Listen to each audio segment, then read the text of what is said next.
नमस्कार, good news Bharat के YouTube channel में आप सभी दर्शकों का स्वागत है। मैं हूं संजीव कुमार शर्मा और आइए देखते हैं आजमगढ़ की कुछ खबरें फटाफट अंदाज में।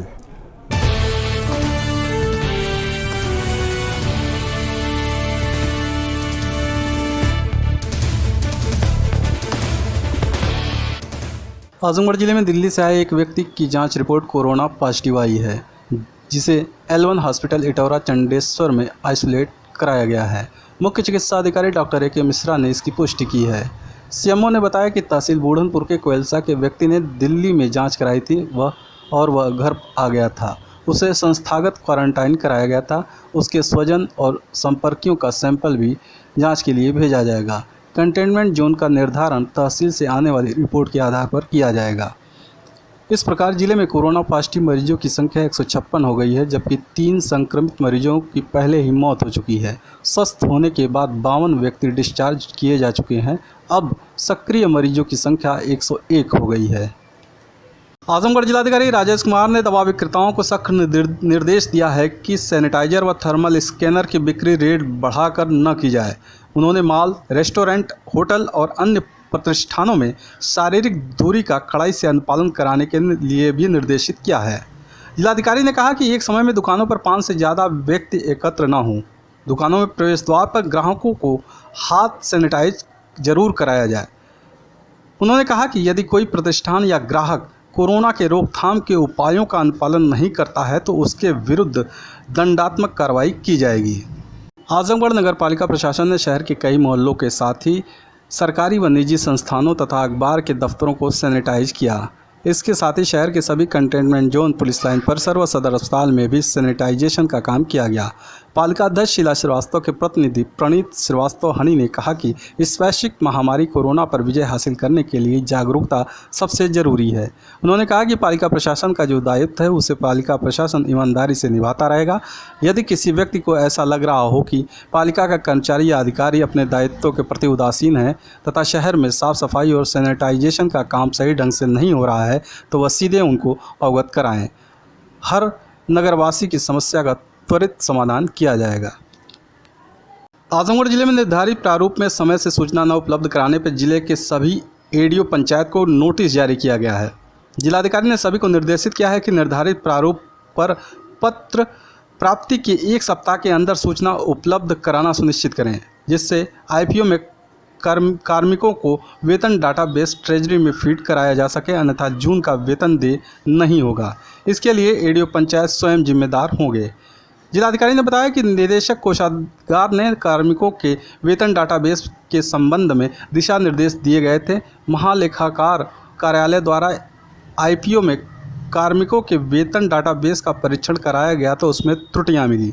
निस्तारण के लिए जिले में कार्यरत सहायक विकास अधिकारी, पंचायत व ग्राम पंचायत अधिकारियों से निर्धारित प्रारूप पर सूचना मांगी गई थी, लेकिन 6 माह का समय व्यतीत होने जाने के बाद भी सूचना उपलब्ध नहीं कराई गई।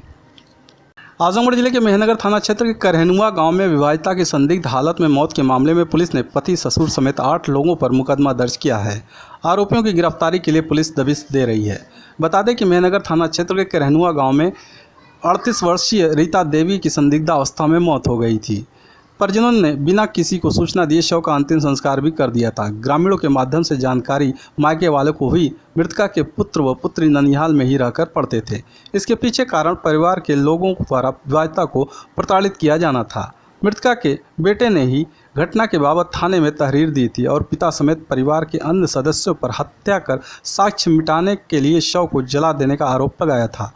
मृतका के बेटे अभिषेक की तहरीर के आधार पर पुलिस ने ससुर, पति, देवर, देवरानी, 2 ननद सहित 8 लोगों पर मुकदमा पंजीकृत किया है। थाना प्रभारी स्वतंत्र कुमार सिंह ने बताया कि मुकदमा पंजीकृत कर लिया गया है। आरोपियों की गिरफ्तारी के लिए दबिश दी जा रही है। आजमगढ़ जिले के 55 गाँवों को प्रधानमंत्री आदर्श ग्राम योजना के लिए चिन्हित किया गया है। इसके तहत लगभग 11 करोड़ रुपए की लागत से बनी कार्य योजना को हरी झंडी मिल गई है। जिलाधिकारी ने बताया कि ग्राम स्तरीय कमेटी का गठन कर दिया गया है। कमेटी में प्रधान, सेक्रेटरी, आंगनबाड़ी कार्यकर्ता, आशा व ग्राम सदस्य शामिल हैं। कमेटी गांव में सर्वे का कार्य शुरू कर दिए हैं।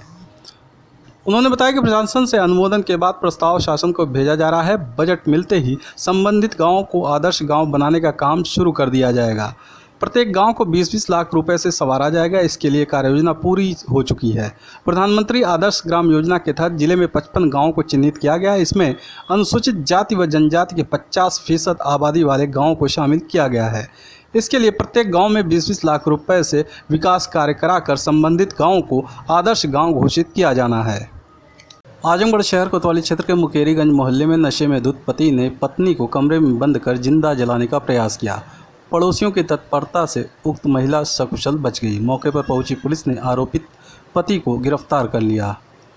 बता दें कि मुकेरीगंज मोहल्ला निवासी ओम प्रकाश साहू ठेला से फेरी कर सामान बेचकर अपने परिवार का गुजर बसर करता है। उसे शराब पीने की लत पड़ चुकी है। इसी बात को लेकर अक्सर पति पत्नी के बीच झगड़ा होता था। किसी बात को लेकर दोनों के बीच एक बार फिर झगड़ा हुआ और आवेश में आकर शराब के नशे में धुत पति ने पत्नी को कमरे में ले जाकर अंदर बंद कर दिया। कमरे में बंद करने के बाद कपड़े का गट्ठर रखकर जिंदा जलाने का प्रयास करने लगा। पत्नी के शोर मचाने पर पास पड़ोस के लोग भी आ गए। पड़ोसियों ने तत्परता दिखाते हुए महिला को सकुशल बचा लिया। सूचना पाकर पहाड़पुर चौकी प्रभारी भी मौके पर पहुंचे। पुलिस ने पत्नी के बयान पर आरोपित पति को गिरफ्तार कर लिया। आजमगढ़ जिले के मेहनगर तहसील परिसर में उप कोषागार का निर्माण वर्ष 2007-8 में हुआ, लेकिन लगभग 12 वर्ष का समय बीत जाने के बाद भी कर्मचारियों की तैनाती सुनिश्चित नहीं हो सकी। इससे अधिवक्ताओं और स्टाम्प वेंडरों को जिला मुख्यालय का सफर तय करना पड़ता है। तहसील बार एसोसिएशन के अध्यक्ष वीरेंद्र पांडे, पूर्व अध्यक्ष प्रमोद दुबे, मंत्री रामदरस राम ने बताया कि धारा 20/24 किसानों के खेत सीमांकन की फीस जमा करने के लिए जिला मुख्यालय एसबीआई जाना पड़ता है। तहसील में मत्स्य पालन से आय की धनराशि स्थानीय बैंक में कर्मचारी जमा करने को विवश हैं। वहीं स्टाम्प वेंडरों को स्टाम्प के लिए मुख्य कोषागार में कमोवेश रुपये लेकर जाना पड़ता है। वकीलों ने प्रशासन से तत्काल प्रभाव से उप कोषागार में कर्मचारियों की तैनाती कर संचालन कराए जाने की मांग की है। इस मामले में उप जिलाधिकारी राजीव रत्न सिंह ने कहा कि लोगों की मांग जायज़ है। इस बाबत उच्चाधिकारियों को पत्र के माध्यम से अवगत कराया जाएगा। आजमगढ़ जिले में 7 सूत्रीय मांगों को लेकर जन अधिकार पार्टी के पदाधिकारियों ने राष्ट्रपति और राज्यपाल को संबोधित ज्ञापन डीएम को सौंपा। जिलाध्यक्ष ब्रजेश मौर्य ने बताया कि लॉकडाउन के कारण पूरे देश के मजदूरों की समस्याओं का निस्तारण न होने के कारण बड़ी संख्या में पलायन हुआ। करोड़ों श्रमिक अपने गृह जनपद जाने को हजारों किलोमीटर पैदल, साइकिल व प्राइवेट वाहनों से यात्रा किए, लेकिन उनकी सुध लेने वाला कोई नहीं। सरकार के गलत कदम के कारण किसान, श्रमिक, छोटे व्यापारियों की आजीविका मुश्किल हो चुकी है। अनुसूचित पिछड़ों और अल्पसंख्यकों के खिलाफ हो रहे उत्पीड़न और अन्याय को रोका जाए। जो प्रवासी श्रमिक अपने घर तक नहीं पहुंच सकें उनको घर पहुंचाया जाए। जिन श्रमिकों की आवश्यक स्थिति ठीक नहीं है उनको 7,500 रुपये प्रतिमाह दिया जाए। किसानों को उनके उत्पादन का समर्थन मूल्य बिना बिचौलियों के उपलब्ध कराया जाए। किसानों का कर्ज माफ़ किया जाए। मिलते हैं एक छोटे से ब्रेक के बाद। आप देखते रहिए गुड न्यूज़ भारत।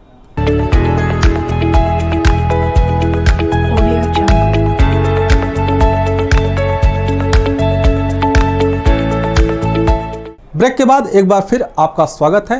आइए देखते हैं आजमगढ़ की खबरें फटाफट अंदाज में। आजमगढ़ के लोगों के लिए एक बड़ी खबर है। आजमगढ़ भी उत्तर प्रदेश के उन जनपदों में शुमार हो गया जहां कोरोना की प्राथमिक लक्षणों की जांच के लिए ट्रू नॉट मशीन काम करना शुरू कर दी है। डबल सीरीज की इस मशीन से प्रतिदिन 20 कोरोना मरीजों की जांच हो सकेगी। 8 जून को अचानक आजमगढ़ मंडलीय अस्पताल का निरीक्षण करने पहुंचे यूपी के सीएम योगी आदित्यनाथ ने इस मशीन का अवलोकन कर विधिवत लोकार्पण किया। अब यह मशीन कोरोना के संदिग्ध मरीजों की जांच करने में काफ़ी मददगार साबित होगी।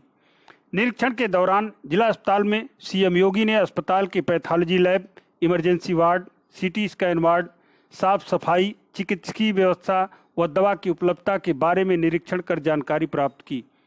यूपी के सीएम योगी ने अधिकारियों को निर्देश दिया कि गंभीर बीमारी से पीड़ित मरीज का ऑपरेशन प्राथमिकता के आधार पर करें और जो मरीज इमरजेंसी में आता है उसके इलाज में तत्परता दिखाएं। इसमें किसी भी प्रकार की लापरवाही बर्दाश्त नहीं की जाएगी। उन्होंने आजमगढ़ जिले का जिक्र करते हुए कहा कि इस जिले में अब तक 1,57,000 प्रवासी मजदूर आ गए हैं।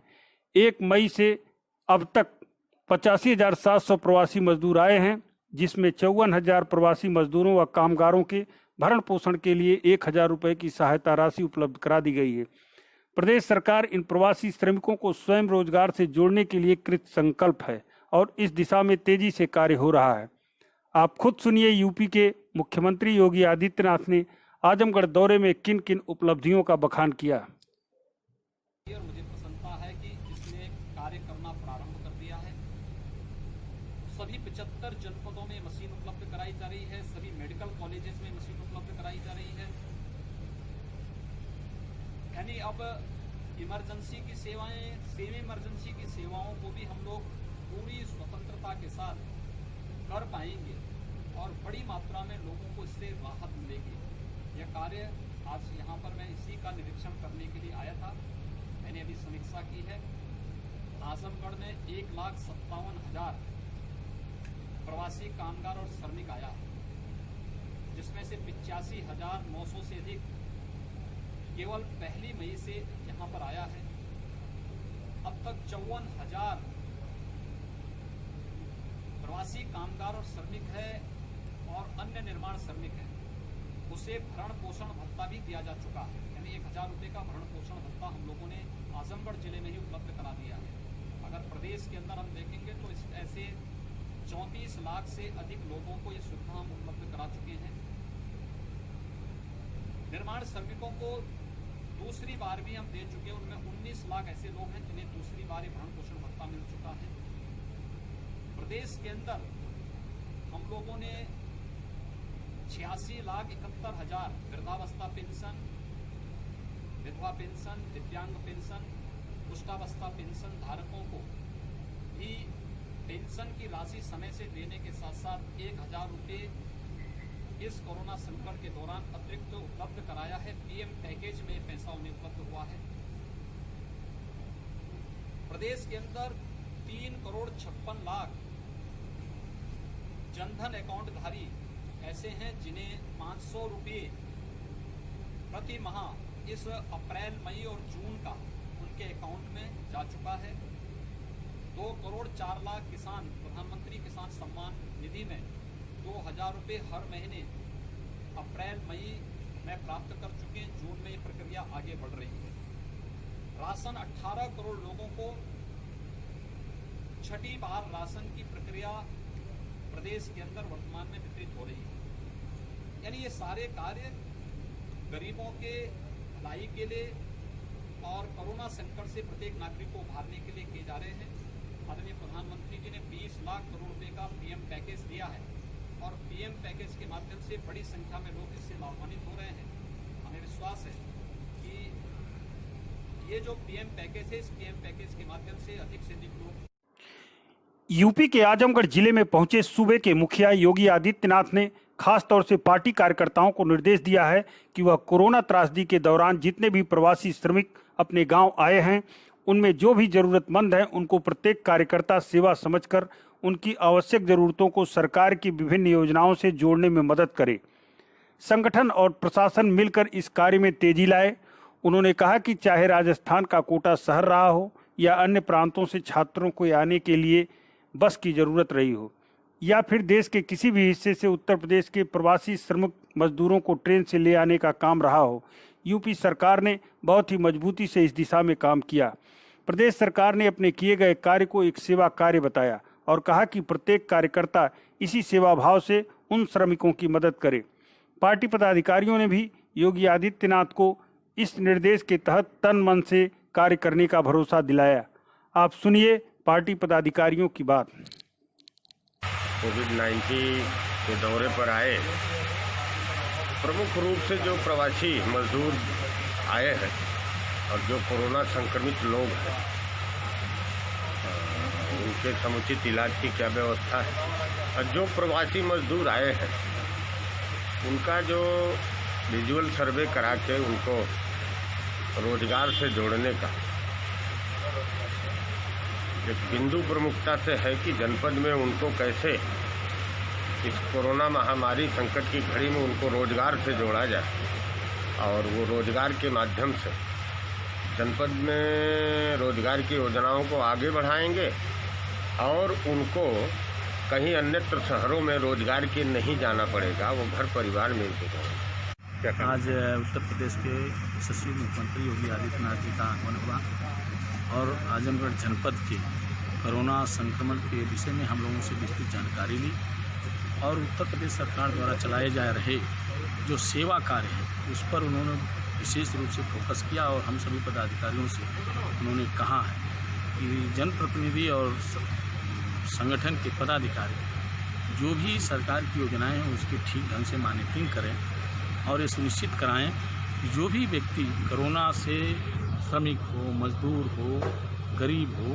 जिनको भी सहायता मिलनी चाहिए उन तक यह सामग्री पहुँचे, उसको सुनिश्चित कराने के लिए उन्होंने आग्रह किया और विस्तृत रूप से हम लोगों के साथ चर्चा की और कई ऐसी चीज़ों को उन्होंने जानकारी दी।